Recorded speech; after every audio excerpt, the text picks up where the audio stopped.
내 아들아, 네 아비의 명령을 지키며 내 어미의 법을 떠나지 말고 그것을 항상 네 마음에 새기며 네 목에 매라. 그것이 너의 다닐 때에 너를 인도하며 너의 잘 때에 너를 보호하며 너의 깰 때에 너로 더불어 말하리니 대저 명령은 등불이요 법은 빛이요 훈계의 책망은 곧 생명의 길이라. 이것이 너를 지켜서 악한 계집에게 이방 계집의 혀로 호리는 말에 빠지지 않게 하리라. 잠언 6장 20절로 24절 말씀이었습니다.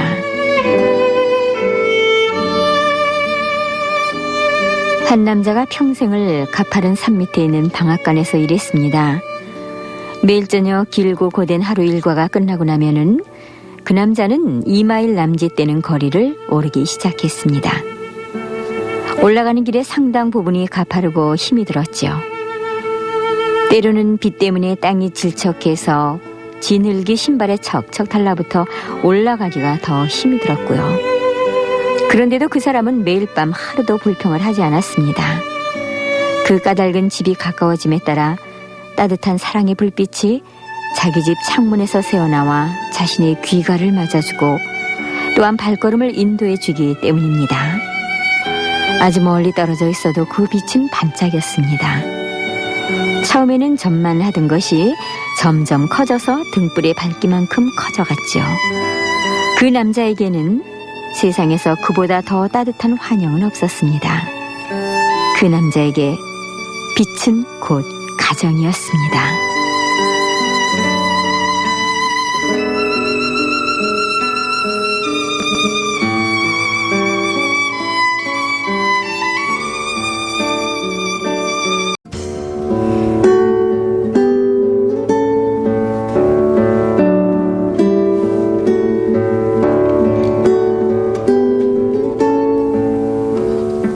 내 마음에 그 아름다운 색을 탐하지 말며 그 눈꺼풀에 홀리지 말라. 음녀로 인하여 사람이 한 조각 떡만 남게 됨이며 음란한 계집은 귀한 생명을 사냥함이니라. 사람이 불을 품에 품고야 어찌 그 옷이 타지 아니하겠으며 사람이 숯불을 밟고야 어찌 그 발이 되지 아니하겠느냐. 남의 아내와 통관하는 자도 이와 같을 것이라. 무릇 그를 만지기만 하는 자도 죄 없게 되지 아니하리라. 잠언 6장 25절로 29절 말씀이었습니다. 아이들이 있는 집이라면은 이런 일 한 번쯤은 경험하죠. 가령 뜨거운 국림비를 엎어서 화상을 입거나 구슬을 사탕인 줄로 알고 꿀떡 삼켜서 응급실로 실려가는 일들이요. 뭐 늘 부산스럽고 호기심 많은 아이들에게 그 정도 일은 보통인데요. 그래서 부모님들은 미리 충분한 경고를 하는 겁니다. 이건 뜨거우니 절대 만지지 마라. 저건 먹으면 큰일 난다. 등등 말이죠. 그런데도 아이들은 직접 당해봐야 엄마 아빠의 말이 100% 사실로 받아들입니다. 그러니 그 손해는 또 얼만가요. 그냥 믿었으면 살을 데이지도 응급실에 실려가지도 않았을 텐데 말입니다. 네, 미리 주시는 경고를 가볍게 여기지 않는 것, 그것도 바로 믿음입니다.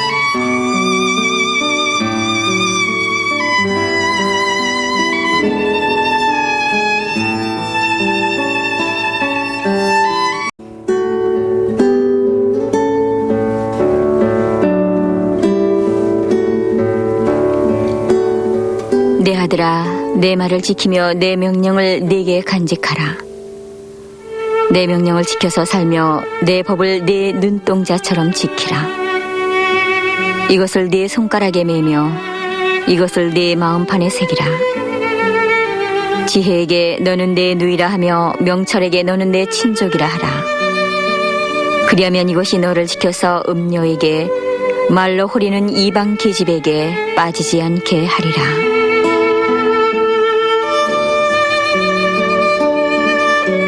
잠언 7장 1절로 5절 말씀이었습니다.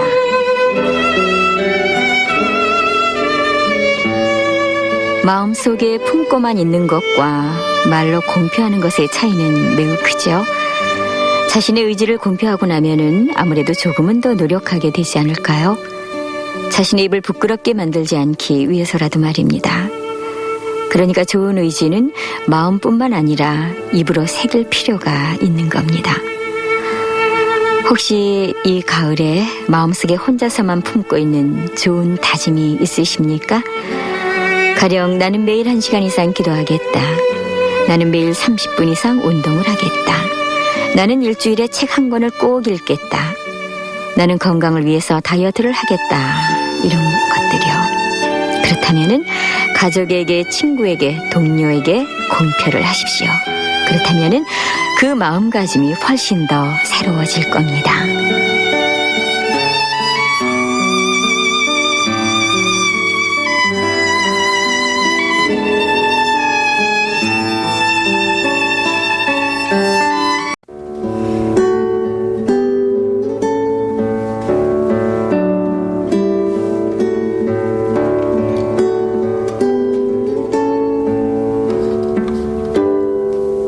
지혜가 부르지 아니하느냐, 명철이 소리를 높이지 아니하느냐. 그가 길가의 높은 곳과 사거리에 서며 성문 격과 문 어기와 여러 출입하는 문에서 불러 가로되, 사람들아, 내가 너희를 부르며 내가 인자들에게 소리를 높이노라. 어리석은 자들아, 너희는 명철할지니라. 미련한 자들아, 너희는 마음이 밝을지니라. 너희는 들을지어다.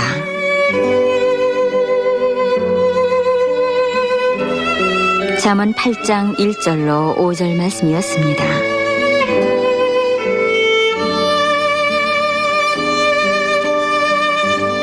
젊은 수련이들이 외과 담당 과장에게 호되게 야단을 맞았습니다. 모두들 담당 과장의 말이 옳다는 것은 잘 알고 있었지만 호된 꾸지람을 참기가 참 힘이 들었는데요. 하지만 이렇게 야단을 치는 이유가 자기들을 최고의 의사로 만들기 위한 것임을 그들도 잘 알고 있었죠. 정말로 훌륭한 의사가 되고자 한다면 이 매서운 비난과 꾸지람을 참아내야 한다는 것도 말이죠. 결국 그들은 참아냈고 훌륭한 외과 의사의 길을 걸어갈 수가 있었습니다. 네, 정말 우리는 보기에 좋고 쉬운 길보다는요, 조금은 힘들고 어렵더라도 멀리 내다볼 줄 아는 그런 안목이 필요한 것입니다.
유순한 대답은 분노를 쉬게 하여도 과격한 말은 노를 격동하느니라. 지혜 있는 자의 혀는 지식을 서운히 베풀고 미련한 자의 입은 미련한 것을 쏟느니라. 여호와의 눈은 어디서든지 악인과 선인을 감찰하시느니라. 올량한 혀는 곧 생명나무라도 패려한 혀는 마음을 상하게 하느니라. 아비의 훈계를 업신여기는 자는 미련한 자요, 경계를 받는 자는 슬기를 얻을 자니라.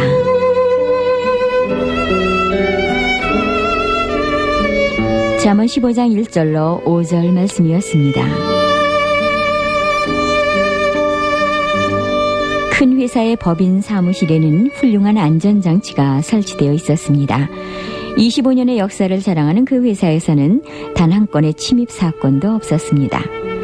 침입하려는 시도는 있었지만 침입자들이 움직이기도 전에 항상 체포가 됐죠.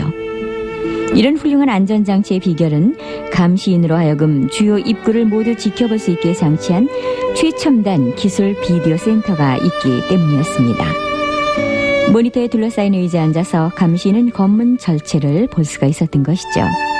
아주 작은 일이 일어나도 감시인에게 즉시 발각되도록 말입니다.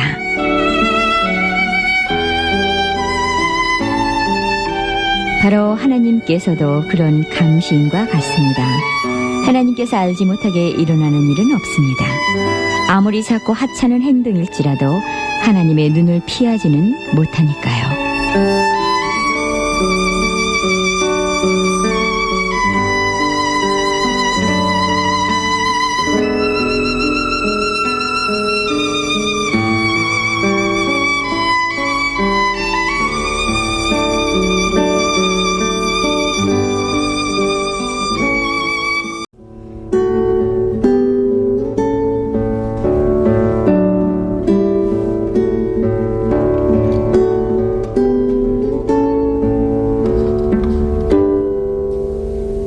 눈이 밝은 것은 마음을 기쁘게 하고 좋은 기별은 뼈를 윤택하게 하느니라.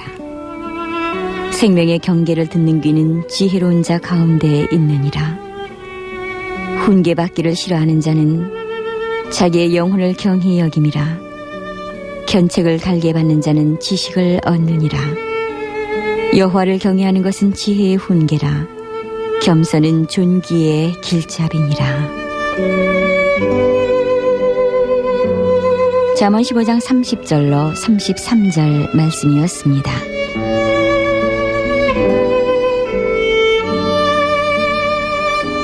모든 사람에게 자기가 얼마나 훌륭한가 말하기를 좋아하는 한 배우가 있었습니다. 그는 자신의 일을 기억할 만한 물건들로 집을 박물관처럼 꾸몄습니다. 그리고 자신을 격찬하는 평론을 액자로 만들어서는 방마다 걸어두었고요. 선반과 탁자 위에는 상패가 즐비했습니다. 그리고 방문객들이 들를 때마다 커다란 스크린을 갖춘 비디오로 그의 영화를 보여주었지요. 하지만 그가 자신의 업적을 자랑하는 걸 아주 좋아했기 때문에 다른 사람들은 그를 칭찬할 마음이 전혀 생기지 않았습니다. 겸손을 추구해야 할 때 너무나 자주 사람들은 명예를 추구하죠. 하지만 명예는 우리가 스스로 추구해야 하는 것이 아닙니다. 그것은 다른 사람들이 우리에게 주는 선물인 것입니다. 만일 우리가 하나님께서 우리에게 하라고 하신 일들을 하는데 시간을 사용한다면 우리가 우리의 성취에 대해서 자랑할 시간이 과연 남아있을까요?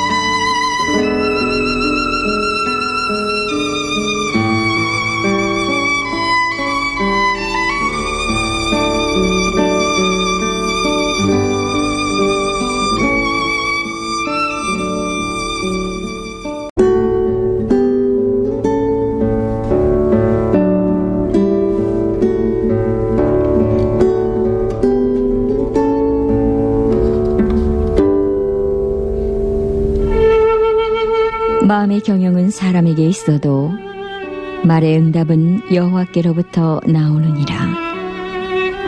사람의 행위가 자기 보기에는 모두 깨끗하여도 여호와는 심령을 감찰하시느니라. 너의 행사를 여호와께 맡기라. 그리하면 네가 경영하는 것이 이루어지리라. 여호와께서 온갖 것을 그 쓰임에 적당하게 지으셨나니 악인도 악한 날에 적당하게 하셨느니라. 무릇 마음이 교만한 자를 여호와께서 미워하시나니 피차 손을 잡을지라도 벌을 면하지 못하리라. 잠언 16장 1절로 5절 말씀이었습니다. 그녀는 아마도 세상에서 가장 착한 사람 같아 보였습니다. 깡패 3명이 집 안으로 들어와 그녀를 묶어놓고 모든 귀중품들을 훔쳐갔지만 그녀는 그들에 대해 전혀 나쁜 말을 한마디도 하지 않았습니다. 그녀는 말했습니다. 전 멀쩡해요. 다치지 않은 것만으로도 다행이잖아요. 그들도 하나님의 사랑하는 자녀들인걸요? 단지 지금은 길을 잘못 들어서 저러고 있을 뿐이에요. 하나님께서 저들을 인도하시면 저들도 언젠가는 돌아올 겁니다. 다른 사람에 대한 나쁜 감정을 마음속에 그대로 사귀기란 대단히 어렵습니다. 해를 입었을 때 우리는 해를 입힌 사람이 벌을 받고 그 대가를 치르기를 은근히 기대하죠. 그럴 때 우리는 종종 그들도 하나님의 자녀이며 우리를 사랑하지 않는 사람들마저도 사랑해야 한다는 사실을 잊어버리는 것입니다. 하지만 생각해 보세요. 만일 하나님께서 사랑받을 만한 자들만 사랑하셨다면 우린 어떻게 됐을까를 말이죠. 당연히 그 어느 누구도 하나님의 사랑을 받을 수 없었을 것입니다.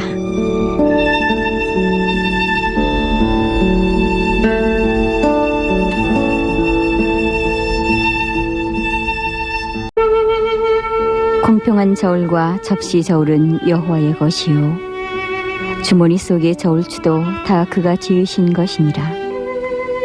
악을 행하는 것은 왕들이 미워할 바니 이는 그 보좌가 공의로 말미암아 굳게 섬이니라.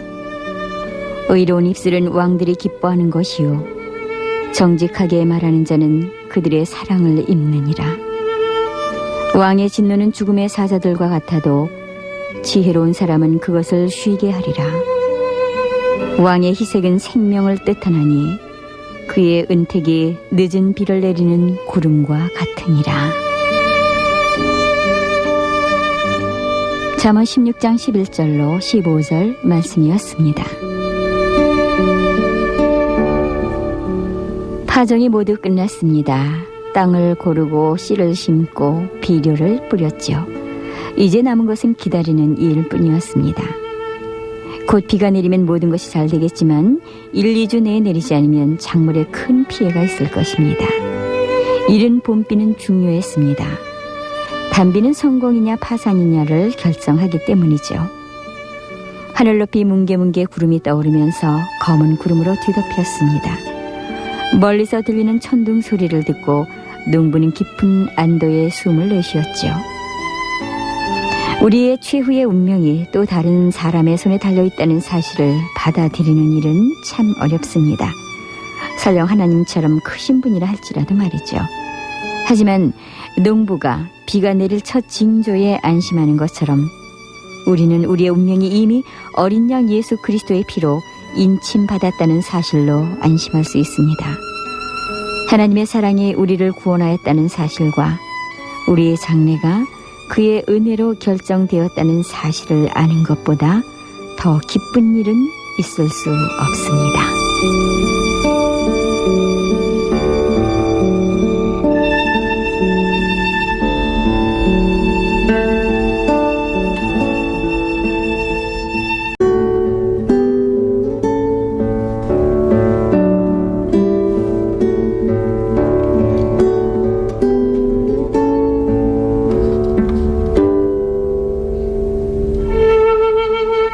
지혜를 얻는 것이 금을 얻는 것보다 얼마나 나은고 명철을 얻는 것이 은을 얻는 것보다 더욱 나으리라. 악을 떠나는 것은 정직한 사람의 대로이니 자기의 길을 지키는 자는 자기의 영혼을 보전하느니라. 교만은 패망의 선봉이요 거만한 마음은 넘어집의 앞잡이니라.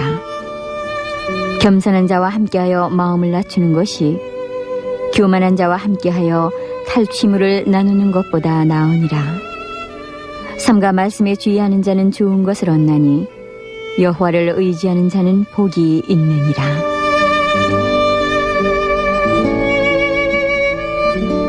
잠언 16장 16절로 20절 말씀이었습니다.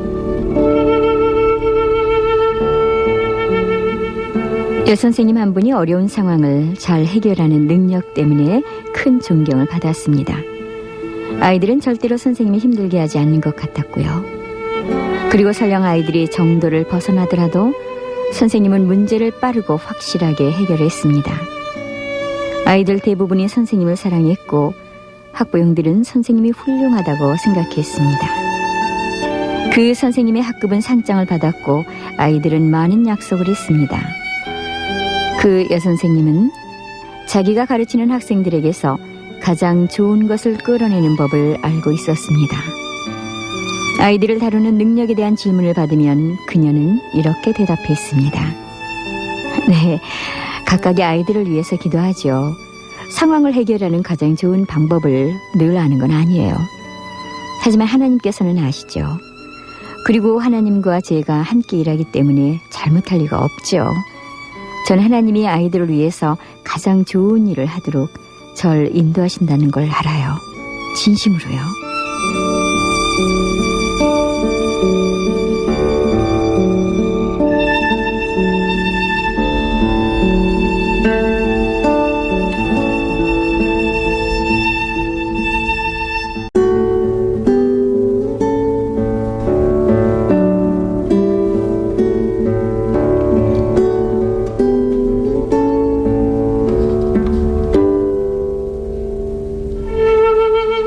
마음이 지혜로운 자는 명철하다 일컬음을 받고 입이 선한 자는 남의 학식을 더하게 하느니라. 명철한 자에게는 그 명철이 생명의 샘이 되거니와 미련한 자에게는 그 미련한 것이 징계가 되느니라. 지혜로운 자의 마음은 그의 입을 슬기롭게 하고 또 그의 입술에 지식을 더하느니라. 선한 말은 꿀송이 같아서 마음에 달고 뼈에 양약이 되느니라. 어떤 길은 사람이 보기에 바르나 필경은 사망의 길이니라.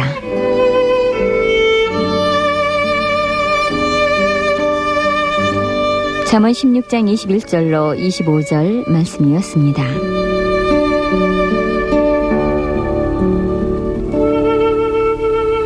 한 어린 소녀는 도로 가까이에서 놀지 말라는 말을 수천 번도 더 들었습니다. 부모님이 어째서 그것에 대해 그렇게 강경하신지 알지 못했지만 소녀는 항상 기억하려고 노력을 했죠. 한 번은 도로 가까이에서 놀다가 아버지께 엉덩이를 맞은 적도 있습니다. 그래서 그 소녀는 그 일을 오랫동안 기억했지만 그 길이 도대체 왜 그렇게 나쁜가를 직접 알아보려고 할 때마다 그 일이 머리를 스치고 지나갔습니다. 하지만 그것을 알려면 길을 건너가 봐야 한다는 걸 알았죠. 그렇지만 그 위험을 무릅쓸 각오가 서지 않았습니다. 어느 날 소녀가 그 길에 대해서 생각을 하고 있는데 이웃집 개가 차에 뛰어들었습니다. 운전사는 브레이크를 걸었고 끼익 하는 소리를 내며 급정거를 했지만 너무 늦었습니다. 개는 그만 차에 치여 죽어버렸습니다. 눈이 동그래져 지켜보던 소녀는 그때까지 이해하지 못했던 부모님의 말씀을 갑자기 이해하게 됐습니다.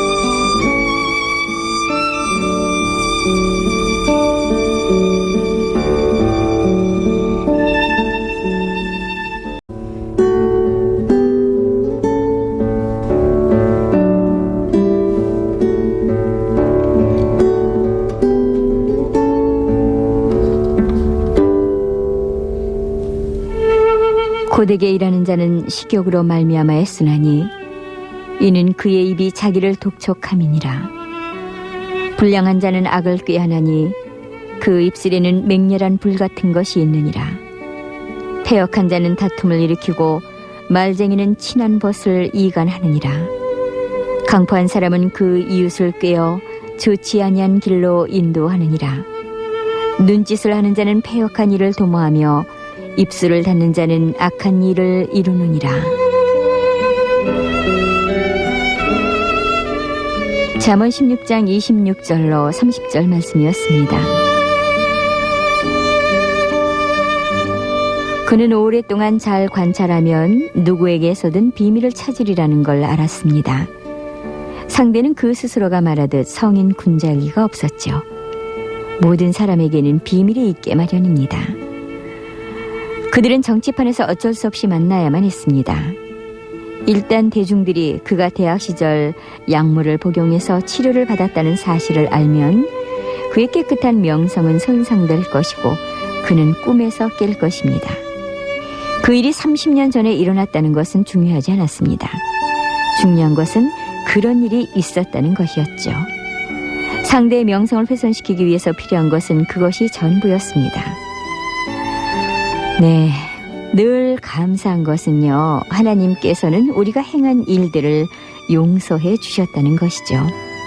그래서 우리는 깨끗한 백지 상태로 시작할 수 있다는 것인데요. 때문에 다른 사람에 대해서도 이와 똑같이 행하는 것이 우리의 본분인 것입니다. 각 사람을 지금의 모습 그대로 보고 그들 역시 하나님의 형상으로 창조되었다는 사실을 깨닫는 것이 좋습니다.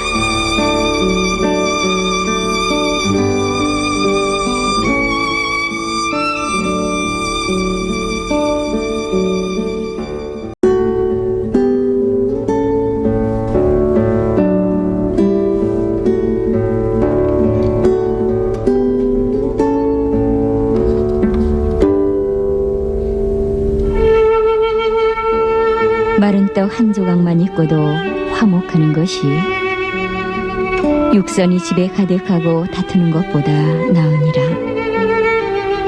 슬기로운 종은 주인의 부끄러움을 끼치는 아들을 다스리겠고 또 그 아들들 중에서 유업을 나누어 얻으리라. 도가니는 은을, 풀무는 금을 연단하거니와 여호와는 마음을 연단하시느니라. 악을 행하는 자는 괴사한 입술을 잘 듣고 거짓말을 하는 자는 악한 혀에 귀를 기울이느니라. 가난한 자를 조롱하는 자는 이를 지으신 주를 멸시하는 자요, 사람의 재앙을 기뻐하는 자는 형벌을 면치 못할 자니라.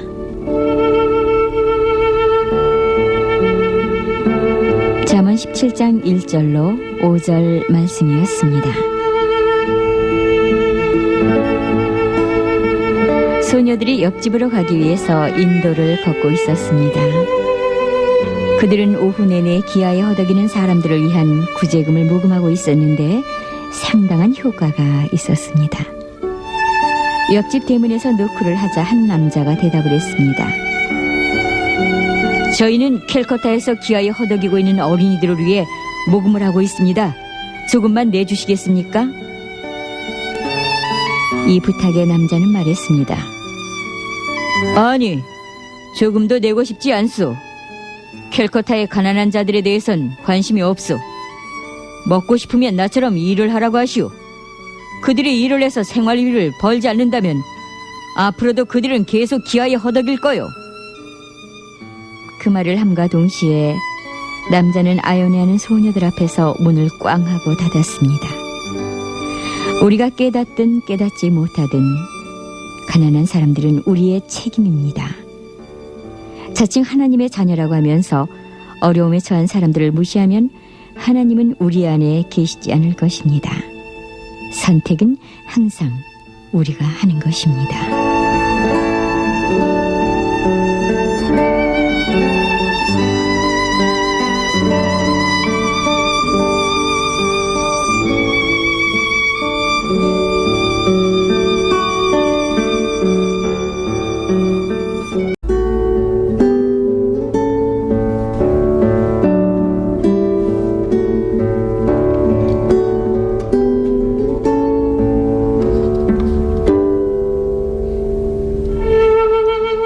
손자는 노인의 면류관이요 아비는 자식의 영환이라. 분외의 말을 하는 것도 미련한 자에게 합당치 아니하거든. 하물며 거짓말을 하는 것이 존귀한 자에게 합당하겠느냐. 뇌물은 임자의 보기에 보석 같은즉 어디로 향하든지 형통케 하느니라. 허물을 덮어주는 자는 사랑을 구하는 자요 그것을 거듭 말하는 자는 친한 벗을 이간하는 자니라.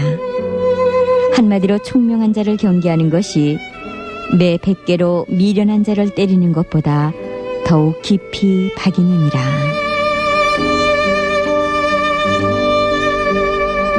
잠언 17장 6절로 10절 말씀이었습니다.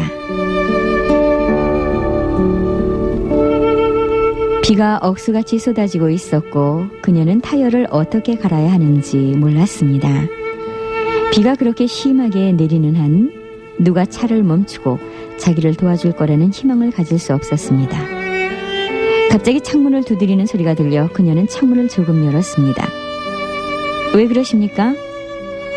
펑크가 났는데 타이어를 어떻게 바꿔야 할지 모르겠어요. 아, 제 차에서 아내와 기다리십시오. 제가 금방 바꿔드리죠. 그녀의 구세주는 수염을 기른 온화한 얼굴을 한 젊은 남자였습니다. 그는 폭우 속에서 재빠르게 일을 처리했습니다. 타이어를 바꿔 끼웠을 때 그는 흠뻑 젖어 있었습니다. 그녀는 고맙다는 인사를 하고 지갑에서 $20를 꺼내주었습니다. 하지만 그는 거절했습니다. 당신이 도울 수 있는 어려움에 처한 사람을 만날 때 이 일을 기억하시면 됩니다. 다른 사람에게 좋은 일을 하십시오. 그것이 갚는 길이니까요.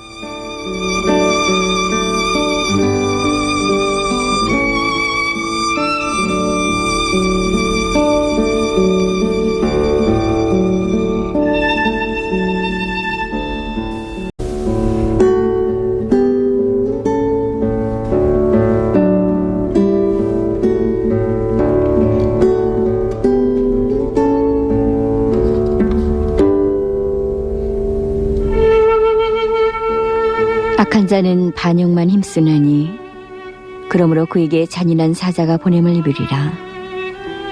차라리 새끼 빼앗긴 암컴을 만날지언정 미련한 일을 행하는 미련한 자를 만나지 말 것이니라. 누구든지 악으로 선을 갚으면 악이 그 집을 떠나지 아니하리라. 다투는 시작은 방축에서 물이 새는 것 같은즉 싸움이 일어나기 전에 시비를 그칠 것이니라. 악인을 의롭다 하며 의인을 악하다 하는 이 두 자는 다 여호와의 미워하심을 입느니라.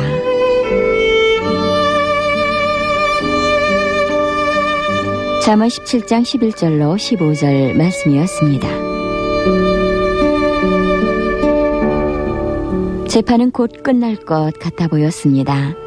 제시되는 증거들은 모두 그 남자의 무죄를 입증해주고 있었지요. 그런데 갑자기 이 남자가 범죄 조직에 연루되어 있다는 소문이 돌면서 상황은 급변하고 말았습니다. 검찰 수사의 허점이 너무나 많이 보임에도 불구하고 판사는 검찰 측에 유리한 판결을 내렸고 아무 죄도 없는 그 남자는 감옥에 집어넣어졌습니다.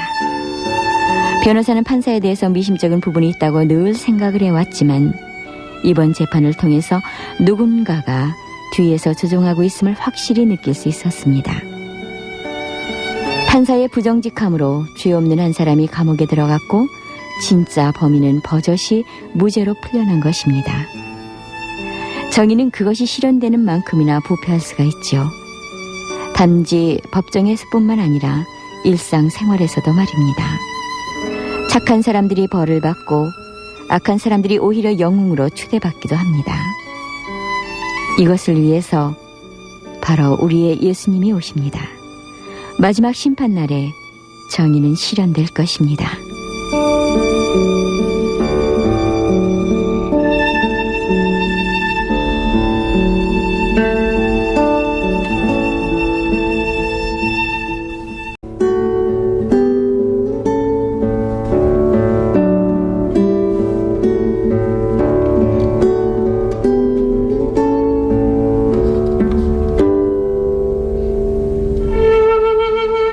미련한 자는 무지하거늘 손에 값을 가지고 지혜를 사려 함은 어찌민고 친구는 사랑에 끊이지 아니하고 형제는 위급한 때까지 위하여 낳느니라. 지혜 없는 자는 남의 손을 잡고 그 이웃 앞에서 보증이 되느니라. 다툼을 좋아하는 자는 죄과를 좋아하는 자요 자기 문을 높이는 자는 파괴를 구하는 자니라. 마음이 사특한 자는 복을 얻지 못하고 혀가 패역한 자는 재앙에 빠지느니라.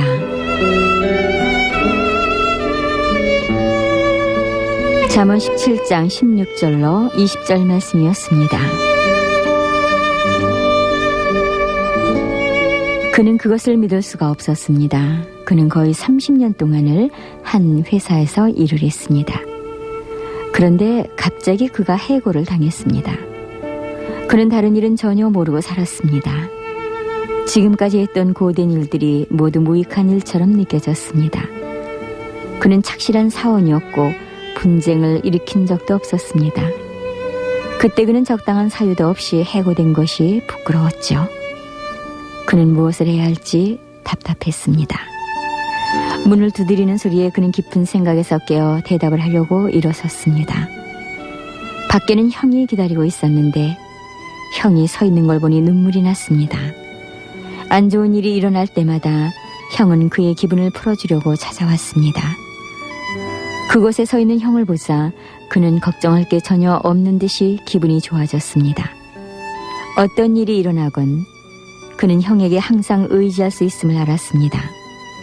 그를 도와줄 형이 없었다면 그는 벌써 여러 번 나쁜 상황과 맞서야 했을 것입니다. 그래서 형에게 의지하는 한 모든 일이 잘 될 거라고 생각했습니다.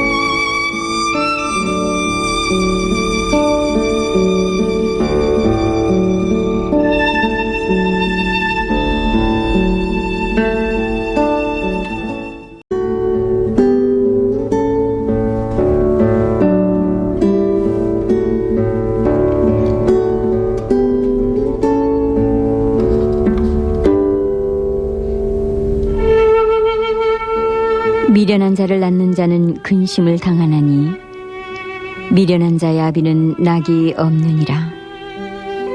마음의 즐거움은 양약이라도 심령의 근심은 뼈로 마르게 하느니라. 악인은 사람의 품에서 뇌물을 받고 재판을 굽게 하느니라. 지혜는 명철한 자의 앞에 있거늘 미련한 자는 눈을 땅 끝에 두느니라.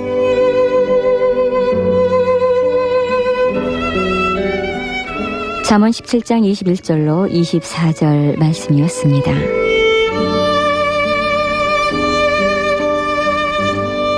항상 정신을 똑바로 차리고 있어야 하는 것은 지루했습니다. 그는 주의를 집중하려고 했으나 아무리 노력을 해도 금방 딴 생각이 들기 시작했습니다. 대체 누가 영어에 관심이 있을까요? 그는 읽을 수도 있고 이름을 쓸 수도 있었습니다. 그런 건 누구보다도 잘했습니다. 그는 배우는 데는 전혀 관심이 없었습니다. 창문 밖을 응시하고 장래에 대한 공상을 하는 게 훨씬 더 재미있는 일이었죠. 그는 돈을 많이 벌어서 재미있게 살 계획을 세우고 좋은 대학에 진학할 것이고 또 좋은 직장을 얻을 것입니다. 물론 모든 사람들이 그의 성적으로는 어림도 없다고 말하는 걸 알지만 어떤 방법을 찾을 것입니다. 고등학교는 참 재미없었습니다. 하지만 대학은 다를 것이고 자신이 대학생이 되면 정말 열심히 살 거라고 다짐했습니다. 그러나 지금은 지루했습니다. 너무나 많은 사람들이 현재 대신 장래를 위해서 살고 있다는 건 참 안타까운 일입니다. 우리가 오늘을 잘 살지 않는 한 좋은 내일이란 없는 게 아닐까요?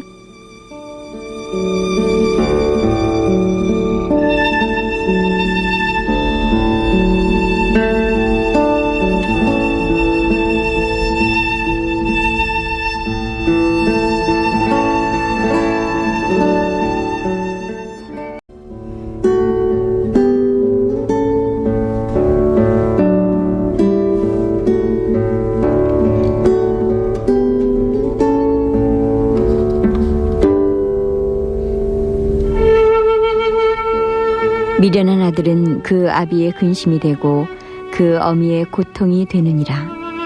의인을 벌하는 것과 귀인을 정직하다고 때리는 것이 선치 못하니라. 말을 아끼는 자는 지식이 있고 성품이 안전한 자는 명철하니라. 미련한 자라도 잠잠하면 지혜로운 자로 여기우고 그 입술을 닫히면 슬기로운 자로 여기우느니라. 잠언 17장 25절로 28절 말씀이었습니다. 태양볕이 뜨겁게 내리쬐는 사막 한복판에 조그마한 샘물이 있었습니다. 그리고 그 곁에는 커다란 야자나무 몇 그루가 무성한 잎으로 그늘을 드리고 있었고요. 영악한 한 사나이가 이 샘물의 주인임을 자처하며 목이 말라 찾아든 나그네들한테 비싼 값을 받고는 샘물을 한 잔씩 팔고 있었습니다. 그러니까 샘물은 그한테 돈덩어리 그 자체였던 거죠. 어느 날 그는 샘 곁에 심겨진 야자나무의 뿌리가 뻗어나와서 그 귀한 샘물을 빨아들이고 있는 것을 발견했습니다. 아니, 이거 돈을 받고 팔아야 하는 이 아까운 샘물을 나무 뿌리가 공짜로 빨아먹고 있다니, 이런. 사나이는 샘물을 한 방울이라도 아끼기 위해서 그 나무들을 모조리 잘라버렸습니다. 그런데 어찌된 일인지 그로부터 며칠이 지나지 않아 샘물은 그만 바닥부터 바싹 말라버리고 말았습니다. 햇볕을 가려주고 모래바람을 막아주던 그 나무를 베어버린 탓이었죠.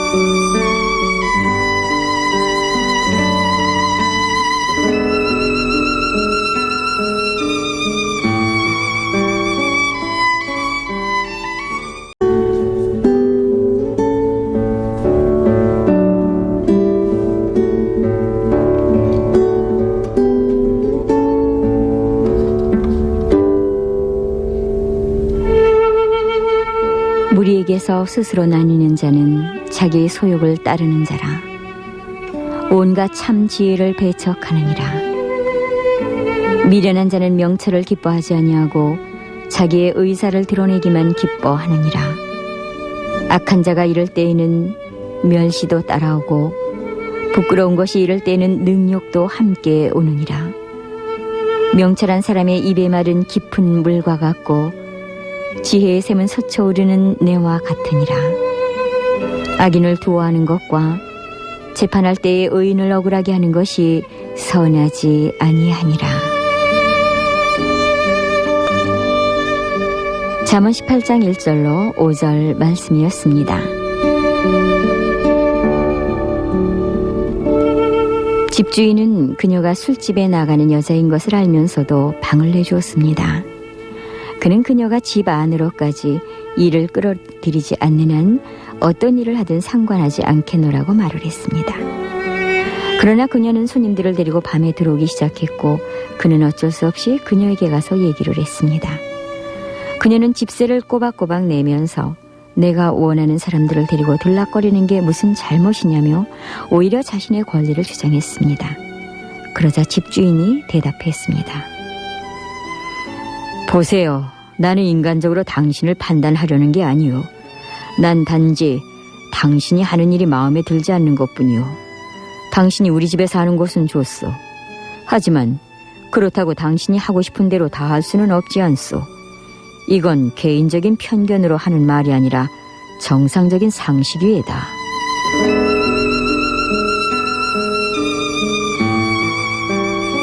하나님의 마음도 동일하지 않을까요? 하나님께서는 온전히 우리를 사랑하시지만 하나님께서 싫어하시는 것은 우리가 종종 저지르는 바로 죄들인 것입니다.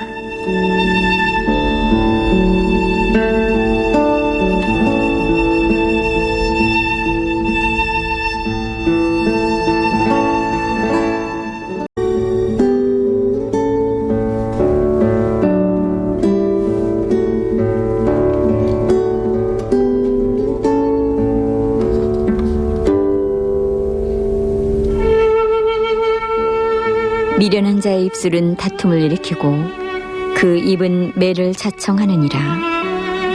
미련한 자의 입은 그의 멸망이 되고 그 입술은 그의 영혼의 그물이 되느니라. 남의 말하기를 좋아하는 자의 말은 별식과 같아서 뱃속 깊은 데로 내려가느니라. 자기의 일을 기울여하는 자는 패가는 자의 형제니라. 여호와의 이름은 견고한 망대라. 의인은 그리로 달려가서 안전함을 얻느니라.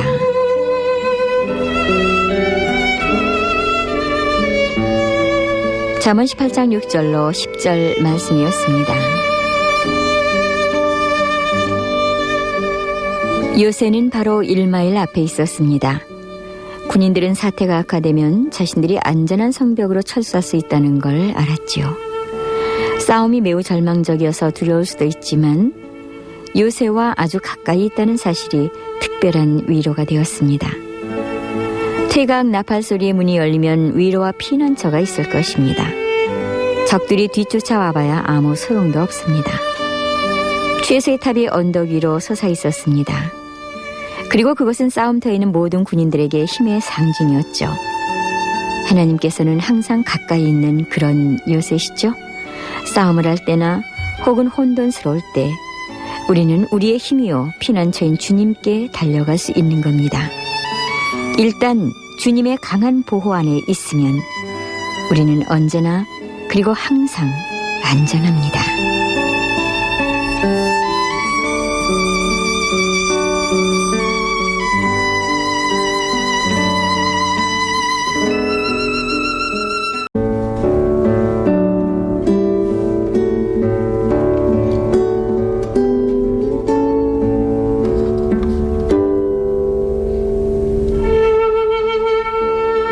미련한 자의 입술은 다툼을 일으키고 그 입은 매를 자청하느니라. 미련한 자의 입은 그의 멸망이 되고 그 입술은 그의 영혼의 그물이 되느니라. 남의 말하기를 좋아하는 자의 말은 별식과 같아서 뱃속 깊은 데로 내려가느니라. 자기의 일을 게을리하는 자는 패가하는 자의 형제니라. 여호와의 이름은 견고한 망대라. 의인은 그리로 달려가서 안전함을 얻느니라.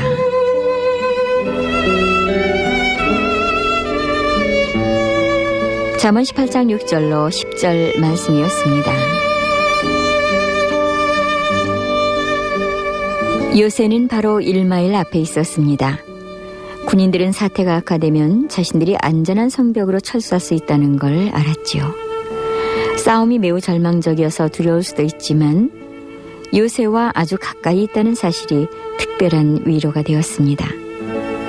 퇴각 나팔 소리의 문이 열리면 위로와 피난처가 있을 것입니다. 적들이 뒤쫓아와봐야 아무 소용도 없습니다. 최소의 탑이 언덕 위로 솟아 있었습니다. 그리고 그것은 싸움터에 있는 모든 군인들에게 힘의 상징이었죠. 하나님께서는 항상 가까이 있는 그런 요새시죠. 싸움을 할 때나 혹은 혼돈스러울 때 우리는 우리의 힘이요 피난처인 주님께 달려갈 수 있는 겁니다. 일단 주님의 강한 보호 안에 있으면 우리는 언제나 그리고 항상 안전합니다.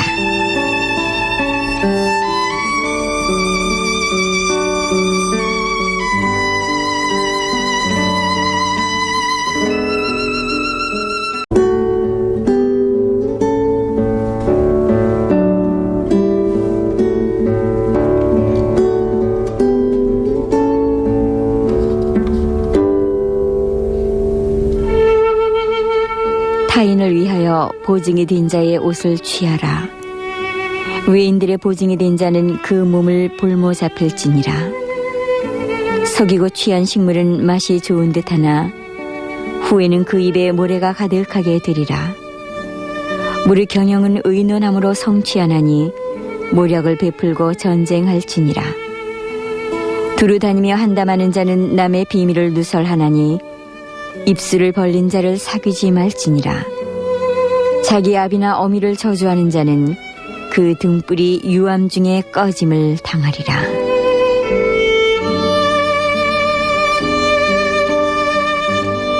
잠언 20장 16절로 20절 말씀이었습니다. 한 남자가 유부녀의 집을 들락거리는 게 보였습니다. 눈에 불을 켜고 이를 지켜보던 이웃집 아주머니는 친구들에게 그 일이 사실인 양 쑥덕거렸습니다. 젊은 남자가 정기적으로 그 집에 온다는 사실 말고는 죄를 씌울 만한 증거가 전혀 없었습니다. 소문은 그 부인이 부정한 관계를 가지고 있다는 것이었습니다. 그 소문은 삽시간에 퍼졌고 결국 그 부인 남편의 귀에까지 들어갔습니다. 그는 분노와 고통 속에서 그녀와 대면을 했습니다. 부인은 자신을 잘 변호하였습니다. 이웃 아주머니가 본 그 젊은 남자는 동생이었는데 틈틈이 공부를 하러 그 집에 왔던 것입니다. 이렇게 쓸데없는 험담이 다른 사람들에게 불필요한 고통을 주고 큰 분란을 일으키는 의심의 씨앗을 심었던 것입니다.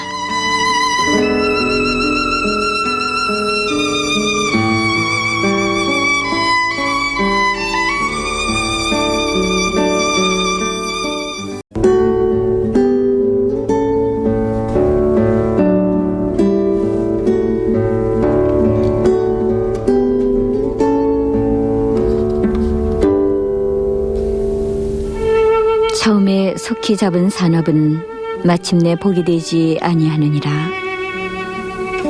너는 악을 갚겠다 말하지 말고 여호와를 기다리라. 그가 너를 구원하시리라. 한결같지 않은 저울 추는 여호와의 미워하시는 것이요 속이는 저울은 좋지 못한 것이니라. 사람의 걸음은 여호와께로서 말미암나니 사람이 어찌 자기의 길을 알 수 있으랴. 함부로 이 물건을 거룩하다 하여 서원하고 그 후에 살피면 그것이 그물이 되느니라. 잠언 20장 21절로 25절 말씀이었습니다.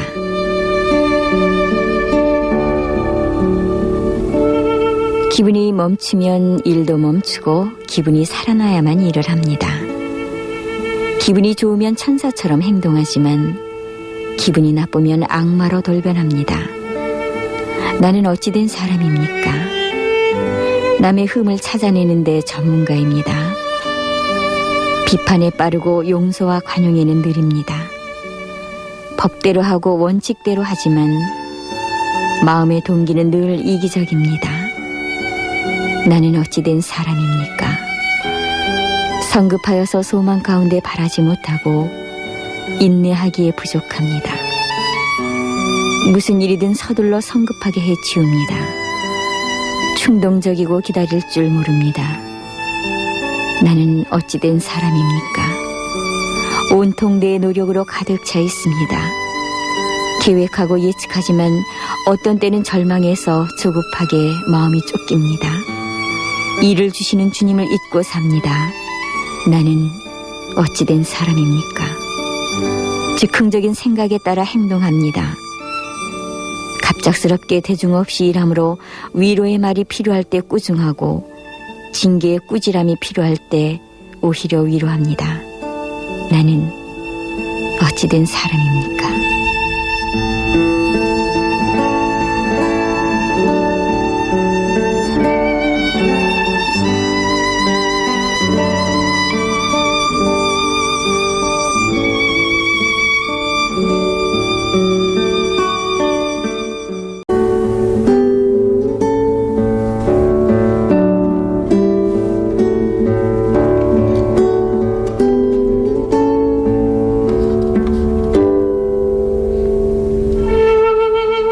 대저 의인은 7번 넘어질지라도 다시 일어나려니와 악인은 재앙으로 말미암아 엎드러지느니라.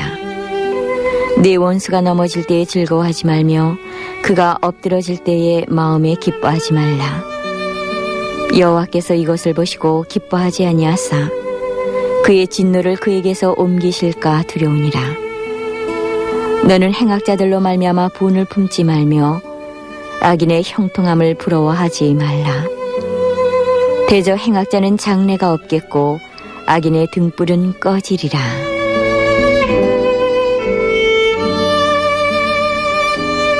잠언 24장 16절로 20절 말씀이었습니다.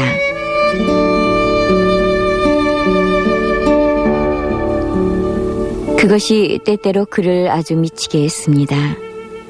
그는 직장에서 모든 일을 잘 처리하기 위해 최선을 다하면서 성실하게 일했습니다. 그러나 그와 함께 일하는 사람은 전혀 관심이 없었습니다. 일이 제대로 진행되지 않아도 전혀 괴로워하지 않았습니다. 게다가 나머지 회사 사람들은 두 사람이 일을 잘 해내고 있다고 칭찬까지 했습니다. 일이 잘 된 게 모두 자기 때문이라는 걸 알아주는 사람이 없었죠. 그의 동료는 영광은 기꺼이 나누었으나 자기 몫의 짐은 나누려 하지 않았습니다. 일은 전부 자기가 하고 영예는 함께 나누는 것은 매우 화나는 일이었습니다. 그러나 그의 노력은 헛되지 않았습니다. 승진이 있었을 때 그는 과장으로 승진했습니다. 반면 그의 동료는 원래 있던 자리에 그대로 머물러 있었습니다.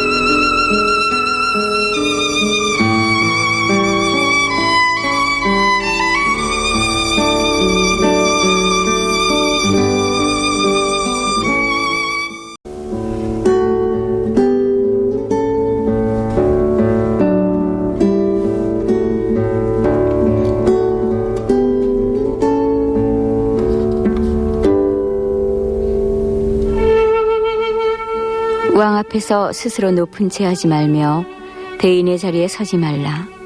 이는 사람이 너더러 이리로 올라오라 하는 것이 네 눈에 보이는 귀인 앞에서 저리로 내려가라 하는 것보다 나음이니라. 너는 급거이 나가서 다투지 말라. 마침내 네가 이웃에게 욕을 보게 될 때에 네가 어찌할 줄을 알지 못할까 두려우니라. 너는 이웃과 다투거든 변론만 하고 남의 은밀한 일은 누설하지 말라. 듣는 자가 너를 꾸짖을 터이요 또 수욕이 네게서 떠나지 아니할까 두려우니라.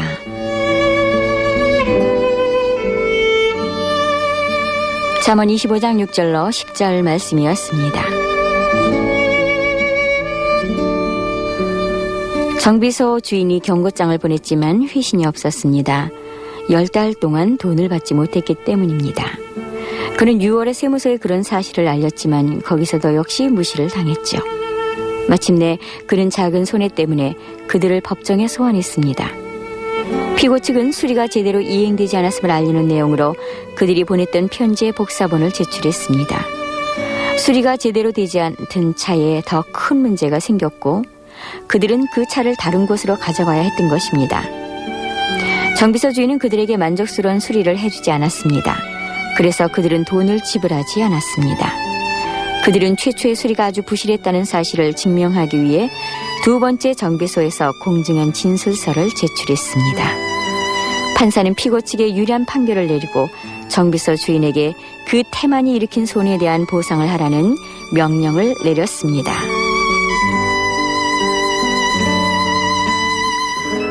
어떤 사람을 잘못으로 고소할 때 우리가 부끄러운 일을 하지 않았는지 확인하는 것이 현명합니다.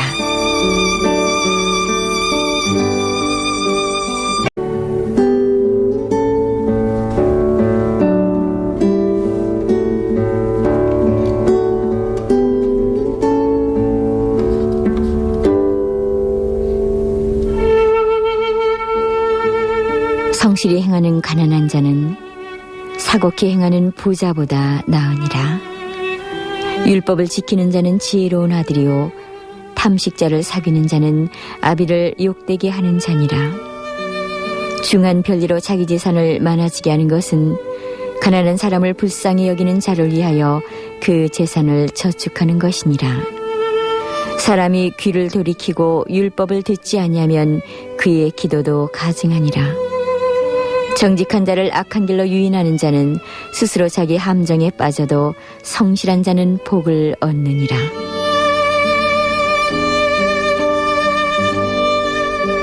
잠언 28장 6절로 10절 말씀이었습니다.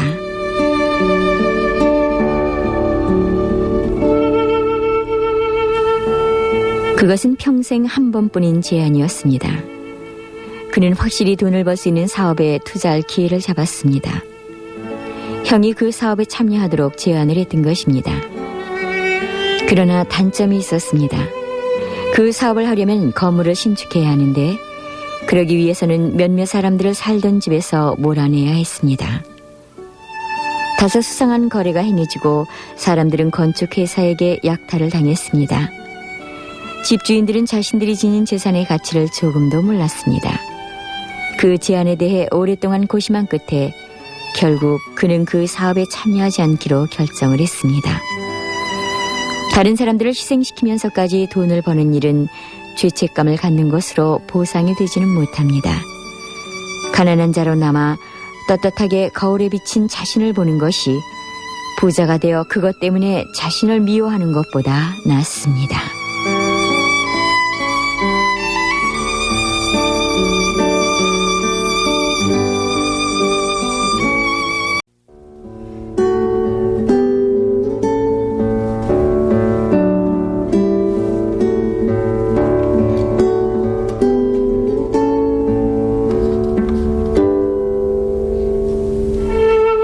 무지한 치리자는 포학을 크게 행하거니와 탐욕을 미워하는 자는 장수하리라. 사람의 피를 흘린 자는 함정으로 달려갈 것이니 그를 막지 말지니라. 성실히 행하는 자는 구원을 얻을 것이나 사곡히 행하는 자는 곧 넘어지리라. 자기의 토지를 경작하는 자는 먹을 것이 많으려니와 방탕을 좇는 자는 궁핍함이 많으니라. 충성된 자는 복이 많아도 속히 부하고자 하는 자는 형벌을 면치 못하리라. 잠언 28장 16절로 20절 말씀이었습니다.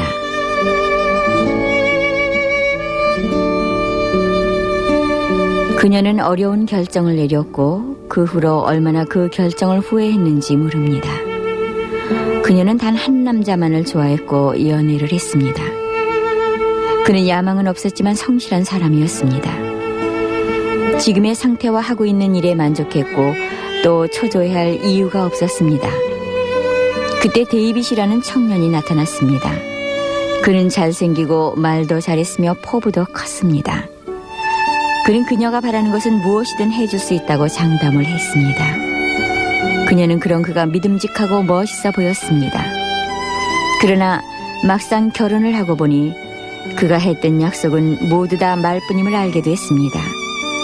그의 꿈은 허황된 바람일 뿐 실제는 한 가지 일조차 제대로 꾸준히 붙들고 할 만한 사람이 아니었던 것입니다.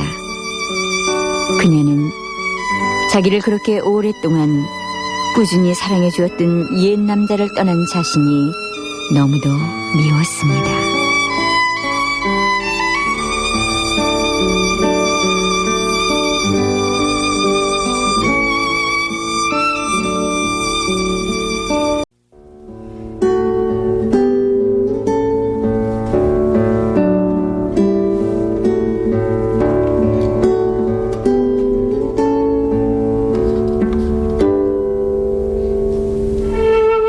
무지한 치리자는 포학을 크게 행하거니와 탐욕을 미워하는 자는 장수하리라. 사람의 피를 흘린 자는 함정으로 달려갈 것이니 그를 막지 말지니라. 성실히 행하는 자는 구원을 얻을 것이나 사곡히 행하는 자는 곧 넘어지리라. 자기의 토지를 경작하는 자는 먹을 것이 많으려니와 방탕을 좇는 자는 궁핍함이 많으니라. 충성된 자는 복이 많아도 속히 부하고자 하는 자는 형벌을 면치 못하리라. 잠언 28장 16절로 20절 말씀이었습니다.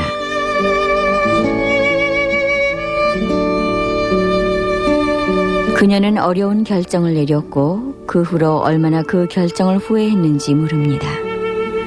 그녀는 단 한 남자만을 좋아했고 연애를 했습니다.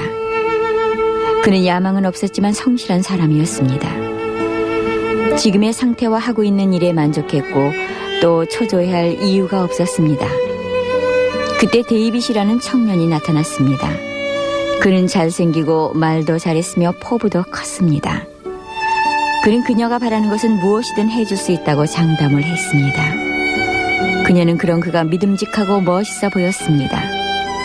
그러나 막상 결혼을 하고 보니 그가 했던 약속은 모두 다 말뿐임을 알게 됐습니다. 그의 꿈은 허황된 바람일 뿐 실제는 한 가지 일조차 제대로 꾸준히 붙들고 할 만한 사람이 아니었던 것입니다. 그녀는 자기를 그렇게 오랫동안 꾸준히 사랑해 주었던 옛 남자를 떠난 자신이 너무도 미웠습니다.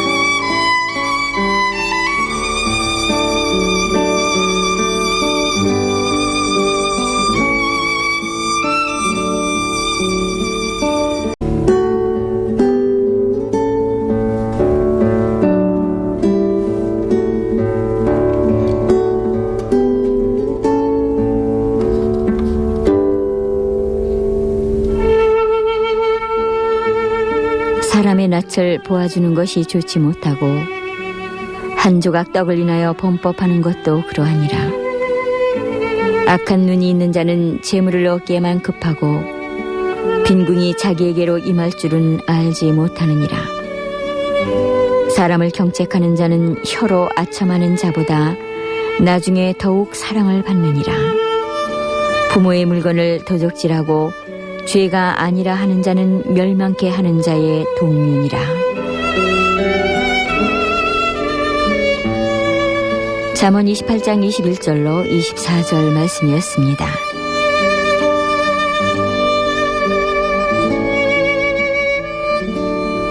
타고난 재능을 가진 테니스 선수가 쉽게 팀 정상에 올랐습니다. 그녀는 프로계의 잠재적 스타로 불렸죠. 신문에서는 그녀를 대서특필했고 그녀는 모든 기사 내용을 믿었습니다. 그녀는 자기가 너무 뛰어나서 다른 선수들과 함께 운동을 할 수 없다고 생각하기까지 했습니다. 그녀는 자신의 성공에 영광에 푹 빠져 점점 교만해져 갔습니다. 준결승을 준비하고 있을 때 그녀는 통행금지 시간을 어겼습니다. 코치는 그녀를 앉혀놓고 경기를 하지 못하게 하자 그녀는 격분했고 그런 대우에 노발대발했습니다. 하지만 코치는 이렇게 말했습니다. 나는 네가 생각하는 너에게는 관심이 없어. 너는 내 팀을 위해 경기를 하는 거야. 그렇기 때문에 넌 내 규칙을 따라야 해. 나는 다른 선수들과 너를 다르게 대접하지 않아. 넌 진정으로 훌륭한 선수는 다른 선수보다 자신을 훌륭한 선수로 여기지 않는 선수라는 걸 배워야 해. 그녀는 그 경험을 절대 잊지 않았습니다. 그리고 그 코치의 말을 마음에 새겼습니다. 그 말은 장래에 당할 많은 고통과 좌절로부터 그녀를 구해주었습니다.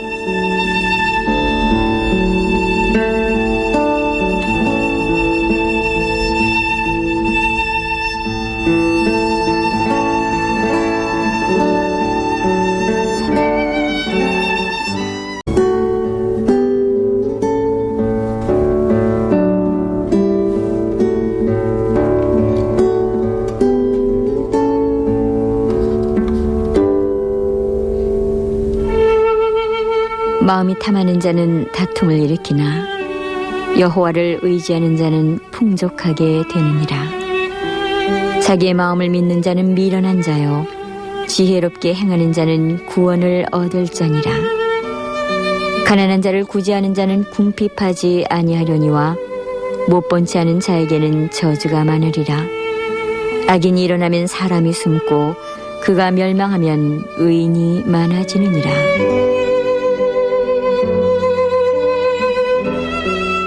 잠언 28장 25절로 28절 말씀이었습니다. 그가 빙상 스케이트를 타러 갔었던지도 수년이 흘렀지만 얼어붙은 연못을 바라보았을 때 진한 향수가 밀려왔습니다. 그는 장화로 얼음을 확인하고 연못 위로 몇 발자국을 떼어보았습니다. 그는 어릴 적에 어머니께서 하셨던 경고를 기억했습니다.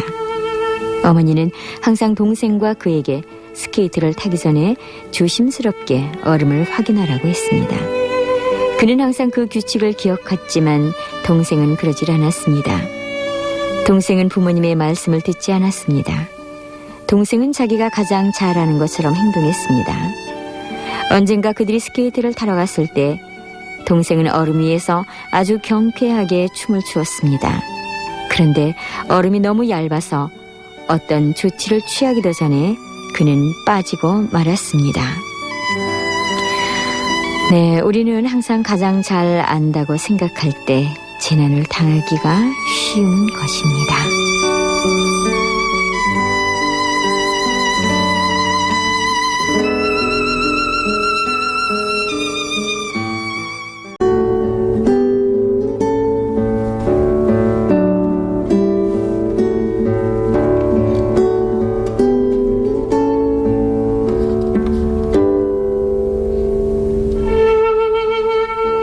자주 책망을 받으면서도 목이 곧은 사람은 갑자기 패망을 당하고 피하지 못하리라. 의인이 많아지면 백성이 즐거워하고 악인이 권세를 잡으면 백성이 탄식하느니라. 지혜를 사모하는 자는 아비를 즐겁게 하여도 창기를 사귀는 자는 재물을 없이 하느니라. 왕은 공의로 나라를 경고케 하나 뇌물을 억지로 내게 하는 자는 나라를 멸망시키느니라. 이웃에게 아첨하는 것은 그의 발 앞에 그물을 치는 것이니라.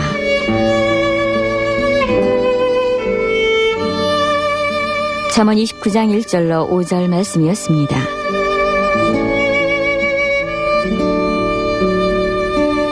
물고기의 IQ는 0.3이라고 하죠. 다른 물고기들이 낚시에 걸려서 물 밖으로 끌려가는 것을 보고서도 또 입질을 합니다. 그리고 또 끌려가는 동료의 그 발버둥 치는 모습을 보면서도 여전히 입질을 계속하죠. 그렇다면요, 정치인의 IQ는 얼마나 될까요? 네, 정치인의 IQ 역시 0.3이라고 하죠. 동료 정치인이 뇌물을 먹고 끌려가는 것을 보고도 또 뇌물을 먹고요. 그래서 10년 전에도 작년에도 오늘도 끌려가는 정치인은 여전히 발생을 하고 있습니다. 그리고 그 일은 내일도 앞으로도 계속될 것이고요.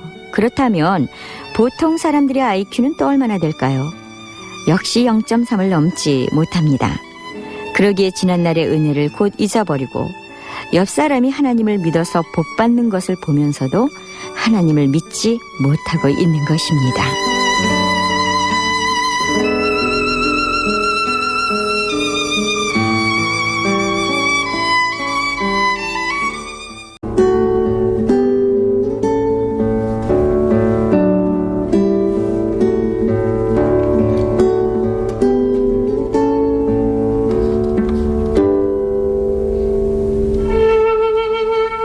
어리석은 자는 그 노를 다 드러내어도 지혜로운 자는 그 노를 억제하느니라.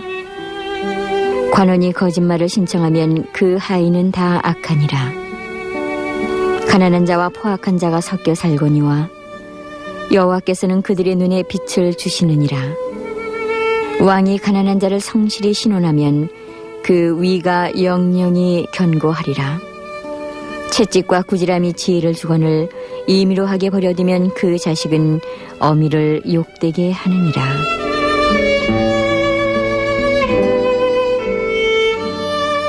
잠언 29장 11절로 15절 말씀이었습니다.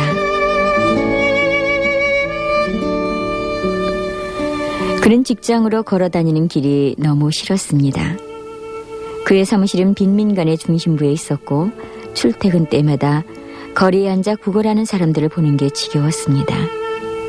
땀에 절은 옷, 더러운 얼굴, 냄새, 그들의 치근덕거리는 애원도 이제는 참기가 힘이 들었습니다. 발걸음을 빨리하는 그의 마음속에 왜 하나님께서는 저들을 창조하셔서 고통받게 하시는지 의문이 스쳐 지나갔습니다. 그는 저 거지들이 다른 거리로 옮겨가서 더 이상 보이지 않았으면 좋겠다고 생각했습니다. 거의 사무실에 다 왔을 때쯤 얼핏 교회 앞마당에 모여있는 한때의 극빈자 무리가 눈에 들어왔습니다. 그는 이제 교회 뜰마저도 저들이 점령해버렸다는 사실에 분개하며 그 앞을 지나갔습니다. 한마디 하려고 고개를 돌리는 순간 그만 그는 입을 다물고 말았습니다. 마음이 무거워지며 죄책감과 수치심으로 고개를 들 수 없었습니다. 마당에 서 있는 사람들은 다름이 아니라 아기의 탄생을 보려고 모여 있었던 사람들이었습니다. 가난한 저들이 바로 마리아였고 요셉이었으며 아기 예수님이었던 것입니다. 그의 마음 가운데 자신이 얼마나 악한 생각을 하고 있었는지가 확연히 떠올랐습니다.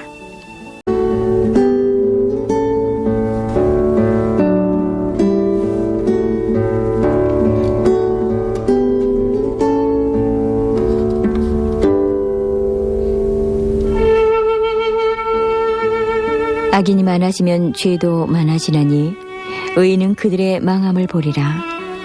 내 자식을 징계하라. 그리하면 그가 너를 평안하게 하겠고 또 내 마음에 기쁨을 주리라. 묵시가 없으면 백성이 방자히 행하거니와 율법을 지키는 자는 복이 있느니라. 종은 말로만 하면 고치지 아니하나니 이는 그가 알고도 청종치 아니함이니라. 내가 언어에 조급한 사람을 보느냐. 그보다 미련한 자에게 오히려 바랄 것이 있느니라.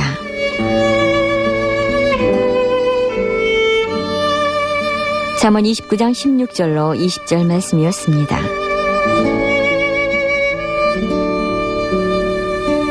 몹시 붐비는 백화점에서 부인은 당황해 서 있었습니다. 남편은 특정한 면도기를 요구했습니다. 그래서 그녀는 남편을 위해 그 면도기를 사다 주어야겠다고 결심을 했습니다. 그는 판매대를 바라보더니 팔려고 내놓은 면도기에 대한 칭찬을 늘어놓으며 빨리 팔아치우려고 했습니다. 그녀는 자신이 원하는 것을 5번이나 반복해서 말했습니다. 그런데 점원은 5번이나 다른 물건을 그녀에게 팔려고 했습니다. 기분이 상한 그녀는 다른 가게로 가려고 발길을 돌렸습니다.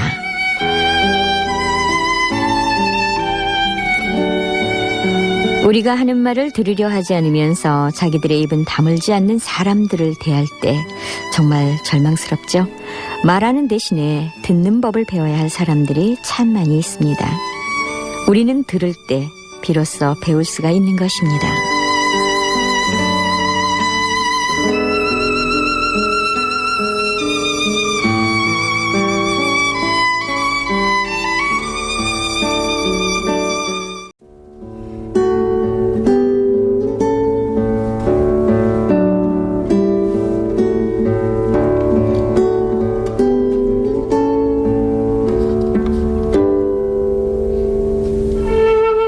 종을 어렸을 때부터 곱게 양육하면 그가 나중에는 자식인 채 하리라.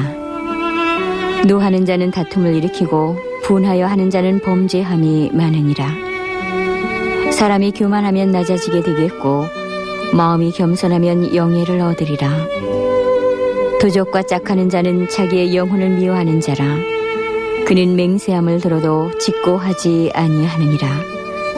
사람을 두려워하면 올무에 걸리게 되거니와 여호와를 의지하는 자는 안전하리라.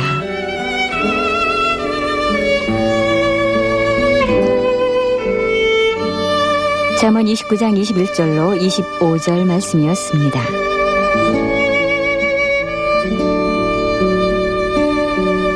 두 소녀가 많은 사람들로 붐비는 개방식 레코드 가게에 들어갔습니다. 그런데 그 중에 한 소녀가 테이프를 하나 골라 친구의 가방에 슬쩍 넣었습니다. 친구는 항의하기 시작했지만 그녀는 재빨리 가게 밖으로 친구를 끌고 나왔습니다. 두 소녀는 논쟁을 했고 서로에게 화가 나서 절교를 했습니다. 그 뒤 며칠 동안을 죄가 없는 소녀는 자기도 똑같은 사람이었다는 죄책감을 느끼며 지냈습니다. 그녀는 실제로 자기 잘못이 아니었다고 생각을 했지만 어쨌든 기분은 몹시 좋지 않았습니다.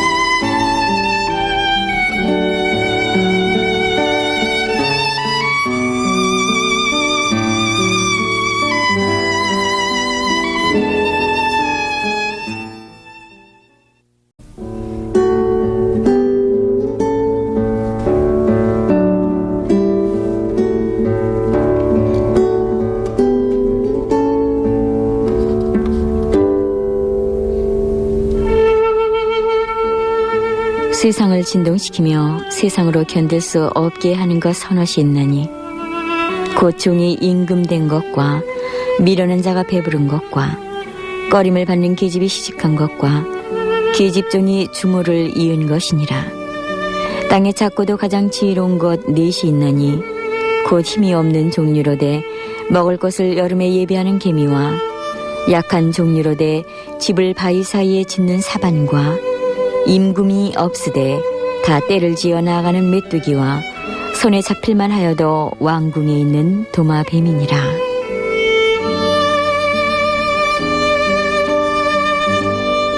잠언 30장 21절로 28절 말씀이었습니다.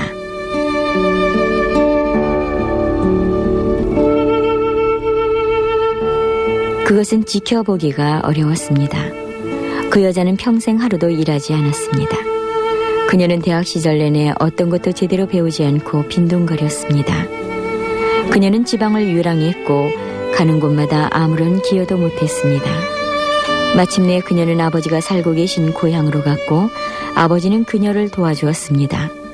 그런데 아버지는 돌아가셨고 그녀는 부자가 되어 모든 사람 위에 군림하게 되었습니다. 그녀는 이것이 자신에게 주어진 삶인 양 행동했습니다. 먹을 것을 위해 노예처럼 일해야 하는 사람들에게 그것은 아주 불공평해 보였습니다.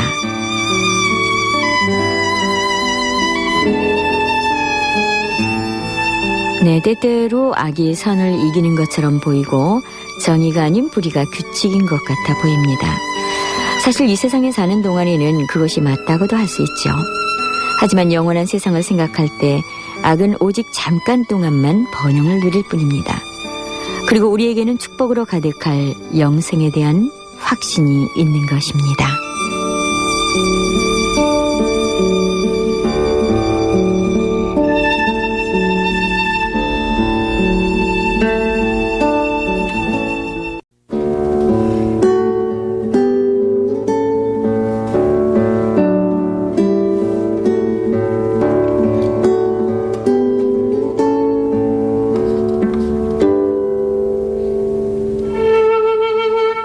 르무엘 왕의 말씀한 바 곧 그 어머니가 그를 훈계한 잠언이라.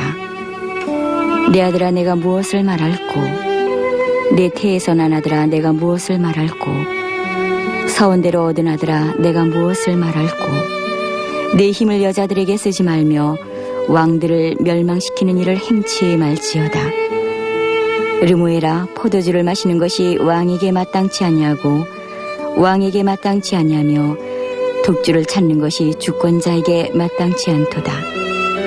술을 마시다가 법을 잊어버리고 모든 간곤한 백성에게 공의를 굽게 할까 두려우니라.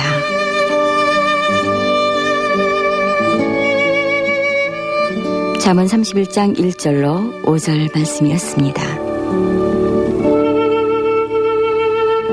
그 승진은 그가 꿈꾸었던 것이었습니다. 그는 그 자리에 오르기 위해서 평생 동안 열심히 일했습니다. 그래서 축하받고 싶었습니다. 그러나 축하가 너무 오래 계속됐습니다.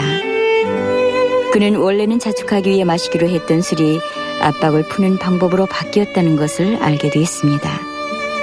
그래서 그는 스트레스가 쌓일 때마다 알코올에 의존을 했습니다.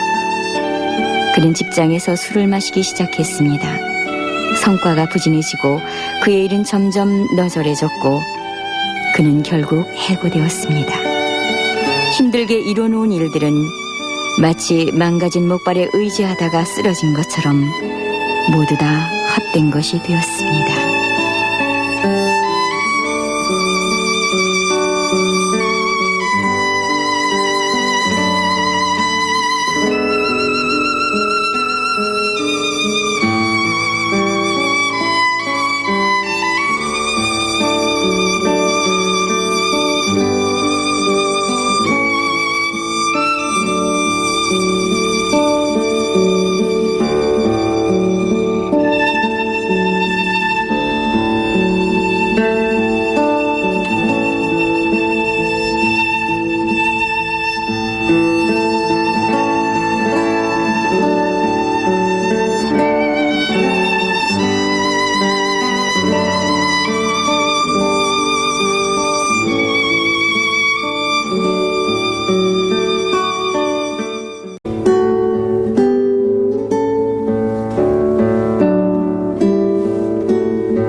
독주는 죽게 된 자에게, 포도주는 마음에 근심하는 자에게 줄지어다.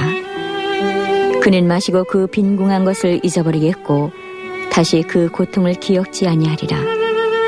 너는 벙어리와 고독한 자의 송사를 위하여 입을 열지니라. 너는 입을 열어 공의로 재판하여 간곤한 자와 궁핍한 자를 신원할지니라. 누가 현숙한 여인을 찾아 얻겠느냐? 그 값은 진주보다 더하니라.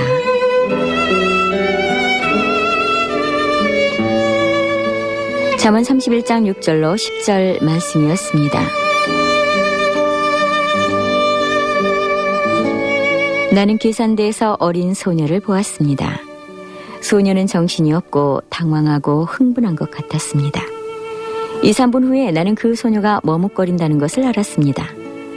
나는 소녀가 있는 곳으로 가서 내가 도울 수 있는 게 없느냐고 물었습니다. 그러자 소녀는 어머니에게 선물을 사다 드리려고 하는데 물건값도 모르고 자기가 얼마를 가지고 있는지도 모른다고 했습니다. 나는 소녀가 잔돈을 세도록 도와준 다음 스카프를 하나 집었습니다.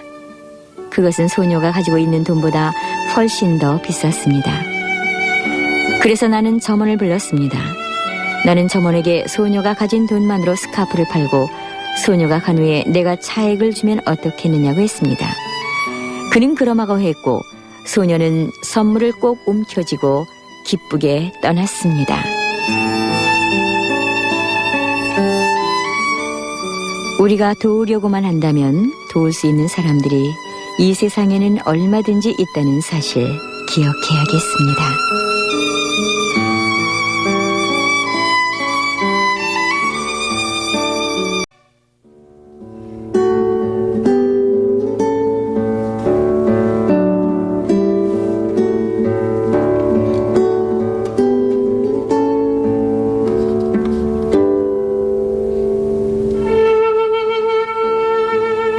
그 집 사람들은 다 홍색 옷을 입었으므로 눈이 와도 그는 집사람을 위하여 두려워하지 아니하며 그는 자기를 위하여 아름다운 방석을 지으며 세마포와 자색 옷을 입으며 그 남편은 그 땅의 장로로 더불어 성문에 앉으며 사람의 아는 바가 되며 그는 배로 옷을 지어 팔며 띠를 만들어 상고에게 맡기며 능력과 존귀로 옷을 삼고 후일을 웃으며